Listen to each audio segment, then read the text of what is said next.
This is Evening News for Monday, February 3, 2014. I'm Samuel Suknandan. Thanks for joining us. Making the headlines tonight. Bodies of missing fishermen recovered at Dekendron Coker. Deborah Backer to announce her retirement soon. No electricity tariff increase for Linland Region 10. Opposition parties to unite against passage of anti-money laundering legislation.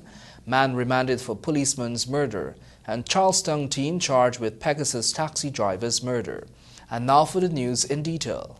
The partially decomposed bodies of two fishermen were this morning discovered on the bridge at the Dekendron West Coast at Demerara. The men are believed to have drowned. Bishar Mohammed was at the scene and gives you the details in this story. Sahadio Bagwandat of Lot 8 Railway View Metmirzorg West Coast Demerara and Ramdio Sijogi of Lot 188 West Metmirzorg went missing since Saturday after they left home with the intention of setting two seines to catch fish. Both of them were 46 years old. The two men were reportedly under the influence of alcohol and might have gotten entangled with the nets as they were putting them into the water. The two men were found together wrapped in the nets at about 6 hours 30 this morning. Their bodies were far beyond recognition, but relatives managed to identify them by the clothes and boots they were wearing. Their bodies were taken to the Ezekiel Funeral Home awaiting post-mortem. At the house of Sijogi, his brother Awad Kumar confirmed that the men went to catch fish and were last seen on Saturday last. Friday they left and come back, and then go back Saturday morning. And since then, timber. And then by the start all over yesterday,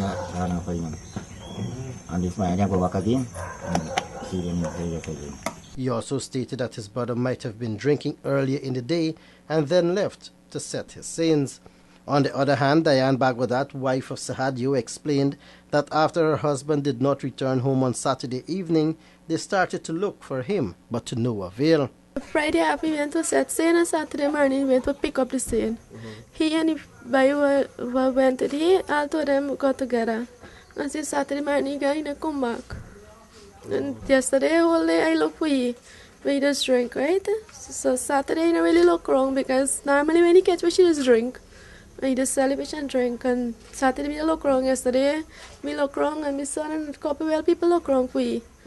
I mean, I find you this morning. I went to Best Hospital and look wrong in the ward and so see if you find you, huh? And I find you no way. After returning home from the West Demerara Regional Hospital, her son informed her that the bodies of the two men were found. Sahadio's son Nankumar Bagwandat, who was part of the search party, explained when the bodies were discovered and the condition they were in. We left about 6:30 to catch 7 o'clock. And we go and we look, we find a seine, then we go down more. Then when we come out back, then we find the bridge. Both of them were together? All two of them was together. And the seine was tangled up on their foot, and actually all two of them foot been tangled up with the seine. We can't really figure out like which one of them. By them swell up and thing, can't know who. One of the boots make I recognize. One had on the long boots and one had the yachten boots. Well, the yachten boots look like my father. And the one with the long boots look like the guy over there. Well, when last you would have seen your dad? Friday afternoon. And then Saturday morning early, he was to come help me do some work, and that was the last me see. Tell me you're going to come back and he never returned. The two men were employed with the Ifat Sugar Estate, but during the out-of-crop season, they indulged in some fishing to earn extra money to maintain their families.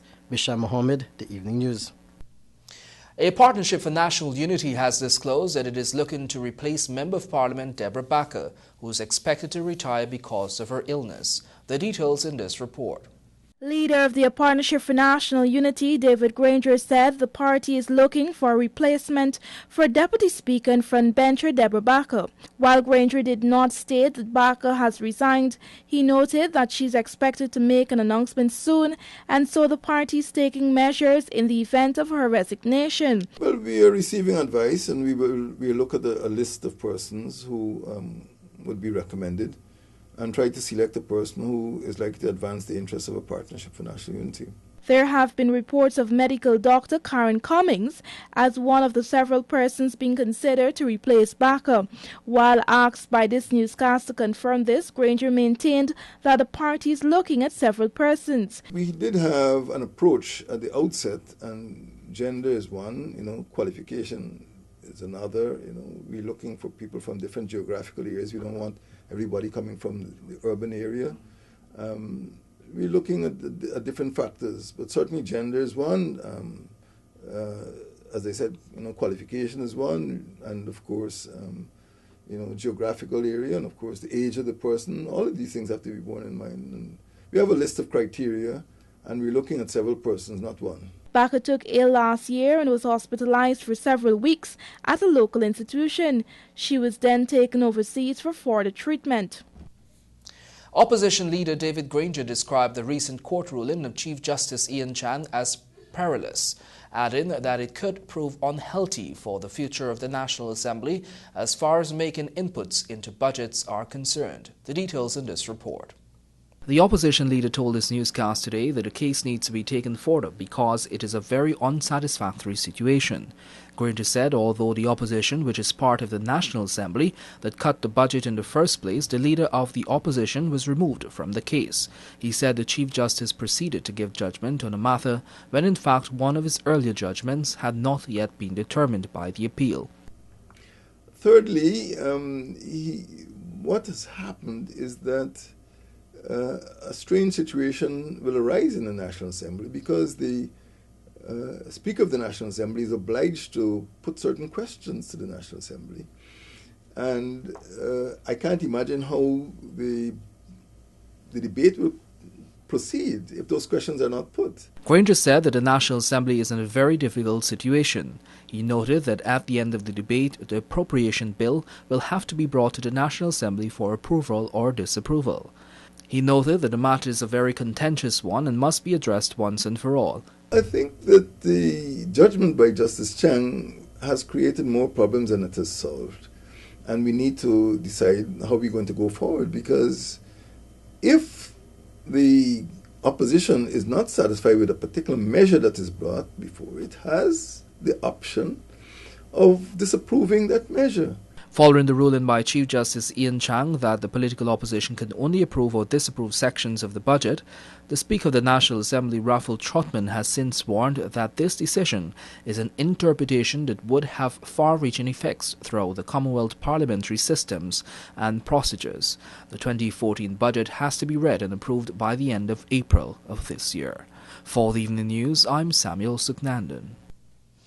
Some $3.2 billion in foreign funds were allotted to the Ministry of Public Works for rehabilitation and maintenance of roads and bridges during last year.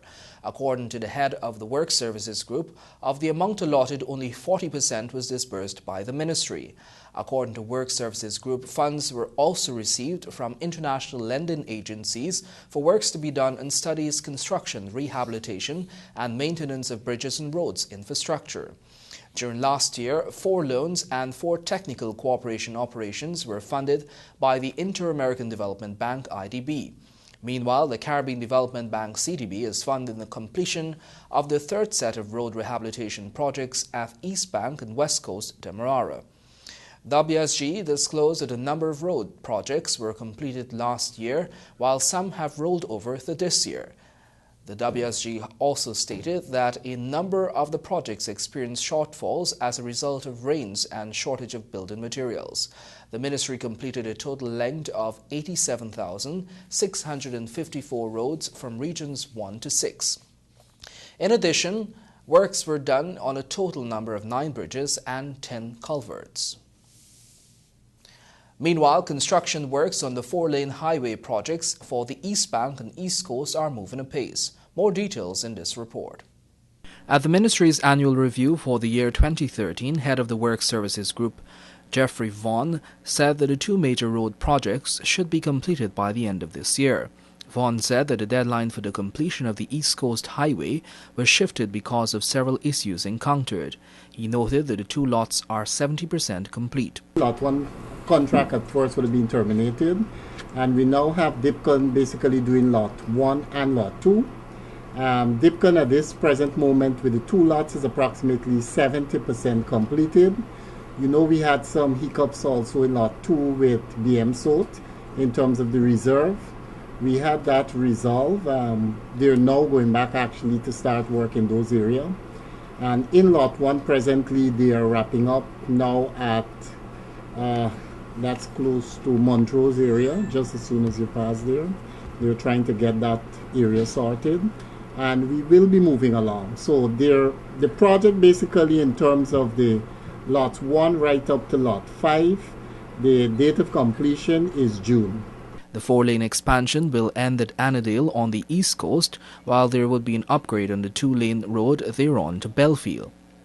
Meanwhile, Vaughan explained that the East Bank 4-lane project was initially set for completion by April 30, however it was pushed back because of some utility issues. We have done it, so you should have those dates shortly, because what we have done basically is we're looking to program it in time with when GT&T completely moves out their cables. So we're working with that. We're hoping that the cables are out by this month end, which is February, not today as in January. Once that happens, the last lot should be completed by November. Vaughan pointed out that even though the project exceeded its time, it has not surpassed its budget.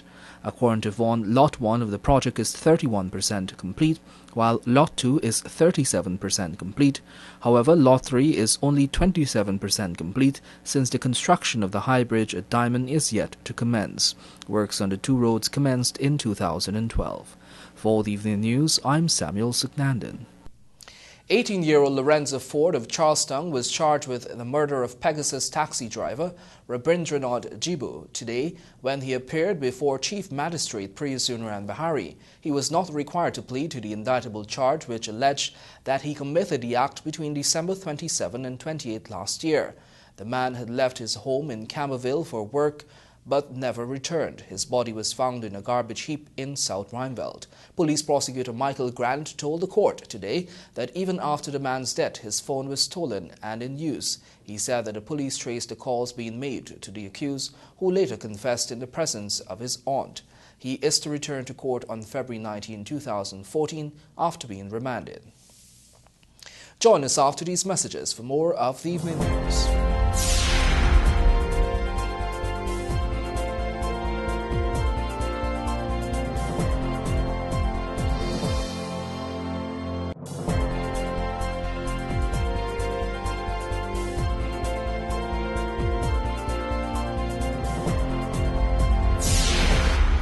Welcome back. If you've just joined us, you're watching the Evening News.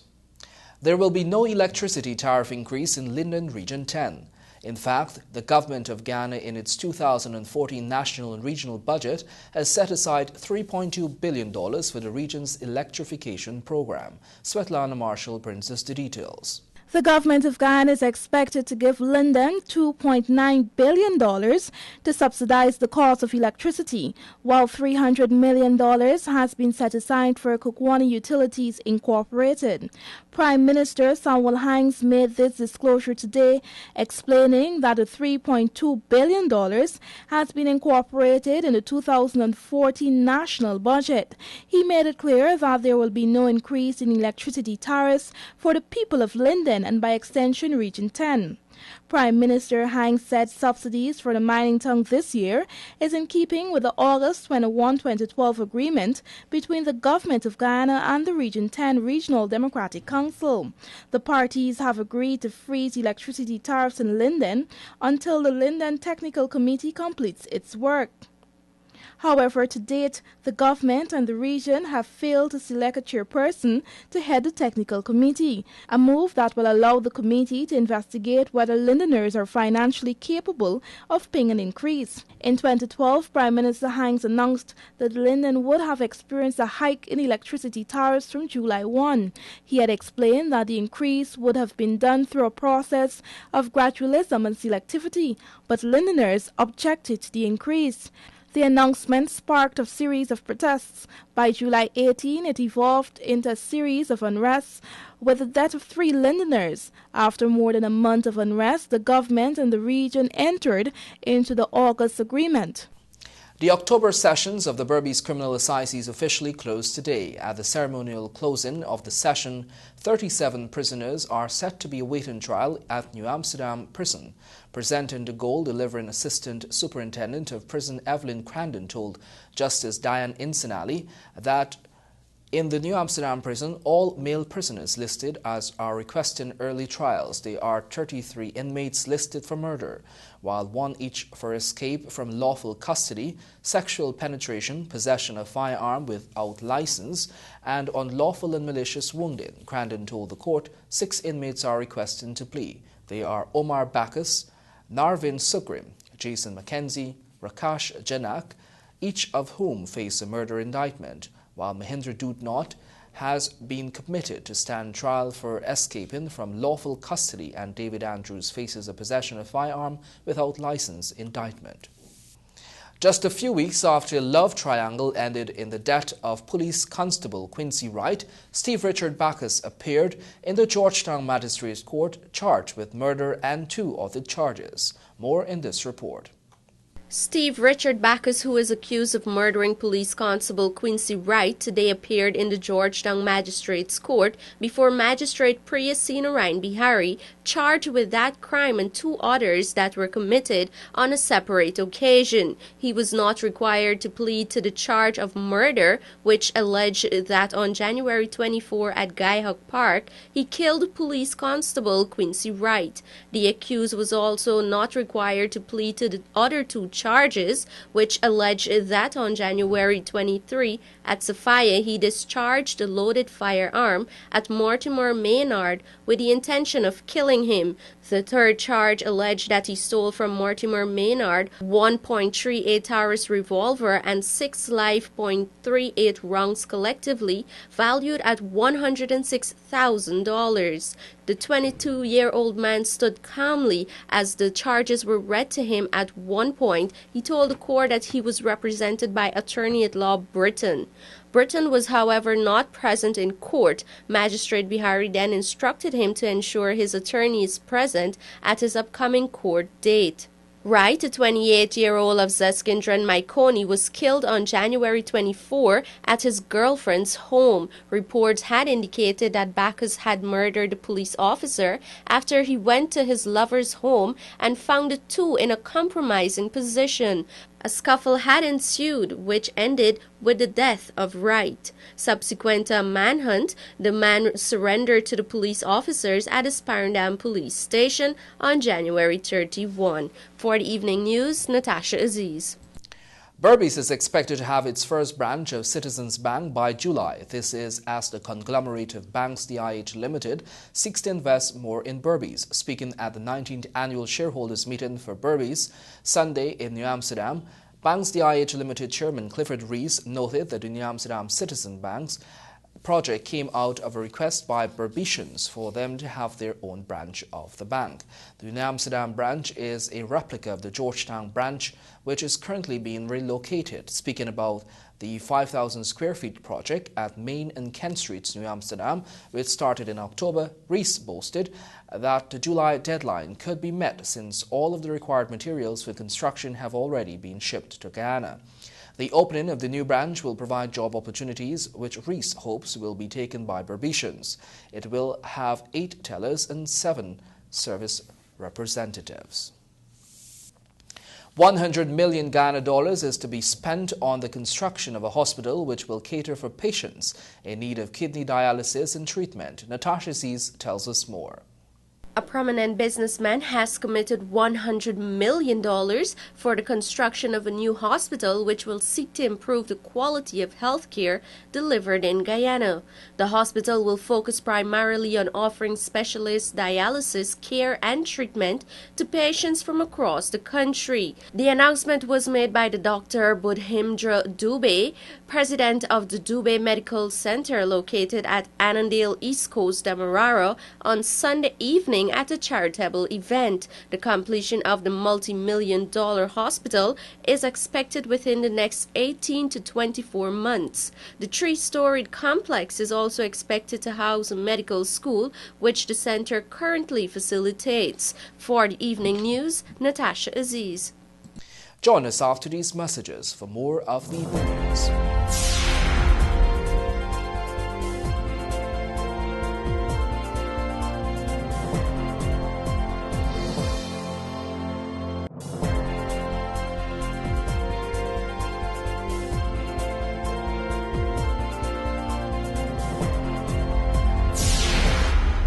Welcome back. You're watching the Evening News. Retired Brigadier David Granger, chairman of a Partnership for National Unity, today reaffirmed his party's conditional support for the Anti-Money Laundering and Countering the Financing of Terrorism Amendment Bill. The details in this story. Leader of a Partnership for National Unity, Brigadier David Granger, said his party will not support certain bills sent by the administration to Parliament. He added that the Anti-Money Laundering and Countering the Financing of Terrorism Amendment Bill may be one of such bills. I have written the President telling him that it is the view of a Partnership for National Unity that unless he assents to certain bills which have been sent to him, APNU is unlikely to assent to, or likely to support some measures that are brought before the National Assembly. It is true that the anti-money laundering bill could be one of those measures. Granger added that he is prepared to meet with the President so they can arrive at a consensus position. I've written the President and I will meet him. I'm prepared to meet him to discuss it. That it is likely, right now we are working in the committee and we have committed to cleaning up the bill. I have sent him a list of 4 bills which we are asking him to assent to.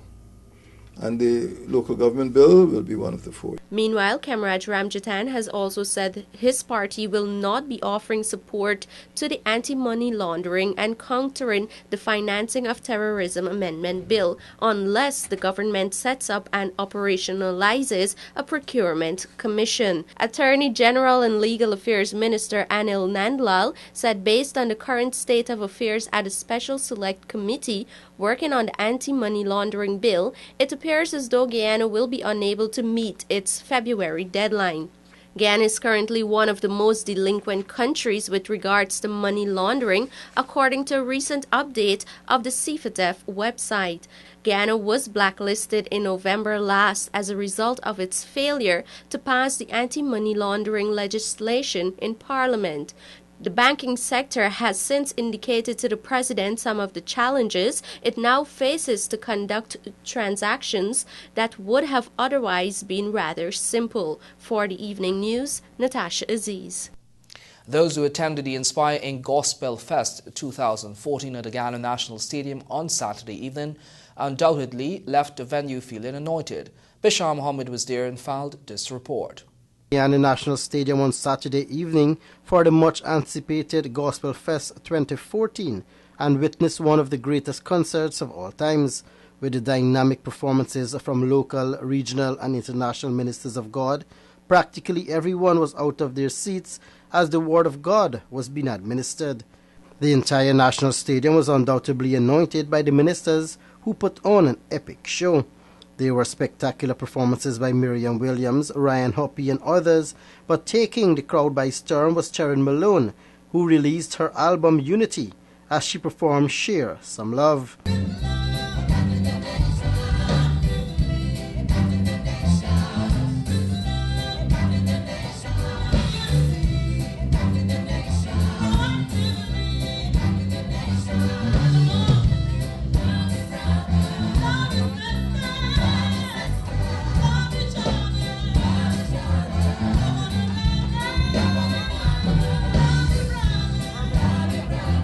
Bartica was well represented by Solid Youth, who added a hip-hop dancehall swag to the evening. Your love is amazing, can't let it pass me by. Your love is amazing, this your love is a one of a kind. Your love is amazing, you believe his love is amazing to me. Play it again, play it, let me hear you, your love is amazing. Jan Greaves was the last performer to take to the stage before the regional artist. I need, you need me, yeah, yeah. We are apart. Remember, we are promoting peace, love, and unity. Say it with me, agree with me. We are apart. The second half of the show started with Barbadian Jose Hines, who took to the stage and performed to perfection. All I wanna do is press on and be strong, yeah. 'Cause I know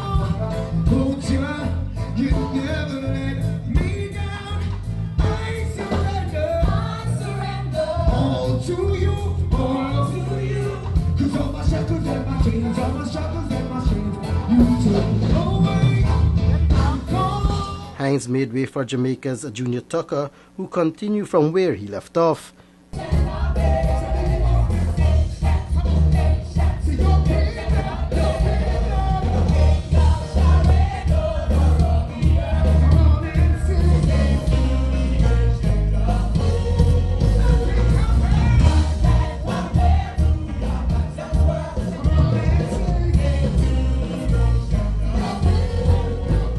After a few minutes to honor 3 pastors for their dedication, for spreading the word of God, and more importantly to launch a new book, Israel Norton and a New Breed Band were introduced to the stage.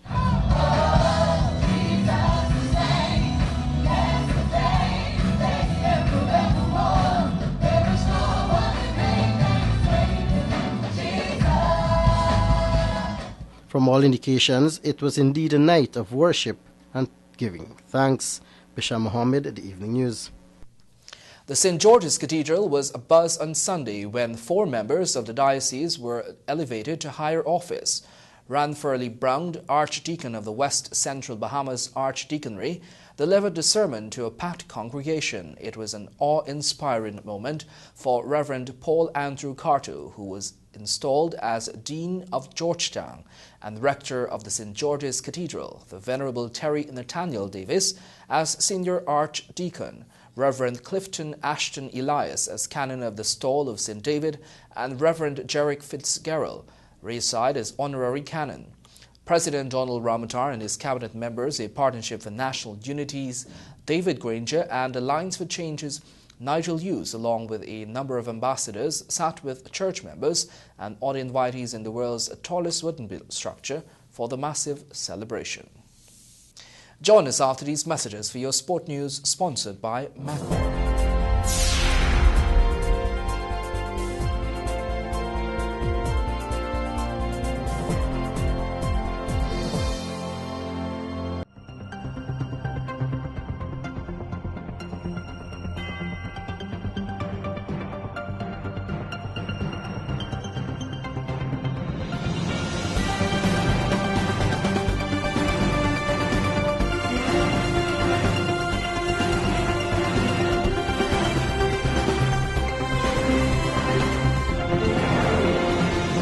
Welcome back, and now for a look at sport in your headlines. Ghana senior cricketers look to maintain winning momentum. Little Jaguars Football Academy begins. AAG 2013 Senior Championships postponed. Buoyed by the comprehensive 114-run win in their opening game against Ireland, a confident Ghana will look to maintain their position over the defending champions, Windward Islands, when the two teams meet tomorrow in Game 6 of the Nagiko Regional Super 50 Cricket Tournament. The day-night contest commences from 1400 hours at the Queen's Park Oval, and a win will definitely guarantee the Guyanese a place in the semi-finals with 1 round to spare against Jamaica on Saturday.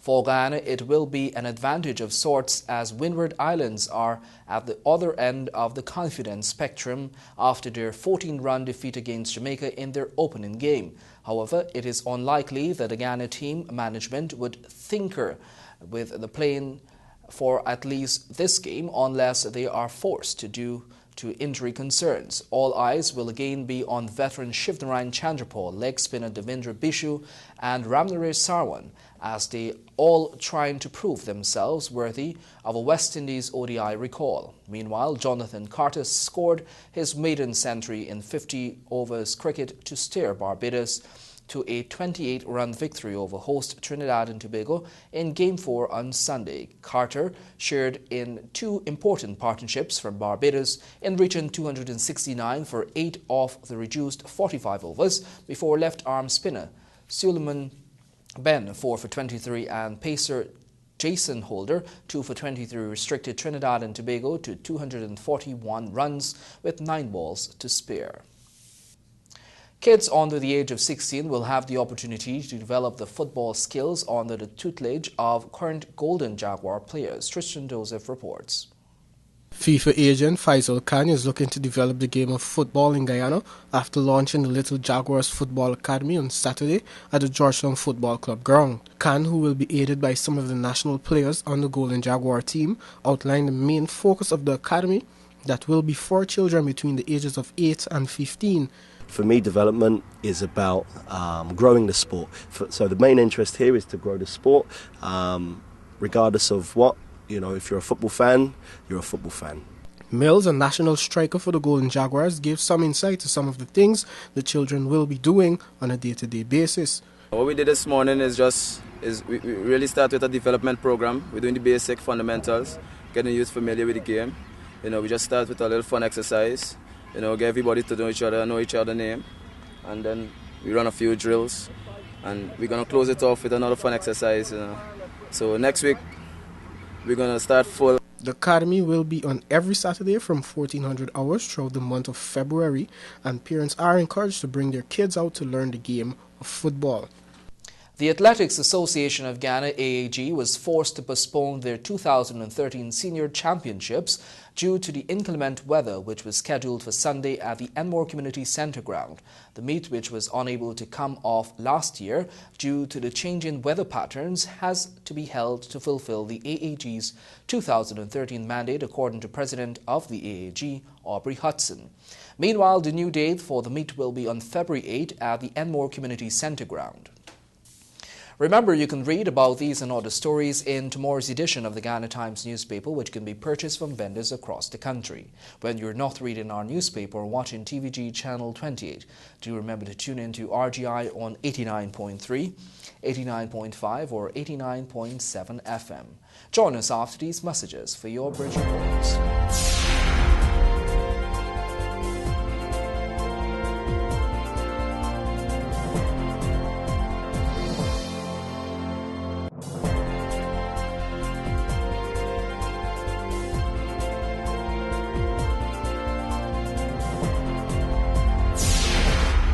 Welcome back, and now for a look at your bridge reports. The Denmark Harbour Bridge will be closed on Tuesday, February 4 at 8 hours 30 for a period of 1.5 hours. And the Berbice River Bridge will be closed on Tuesday, February 4 at 7 hours 10 for a period of 1.5 hours.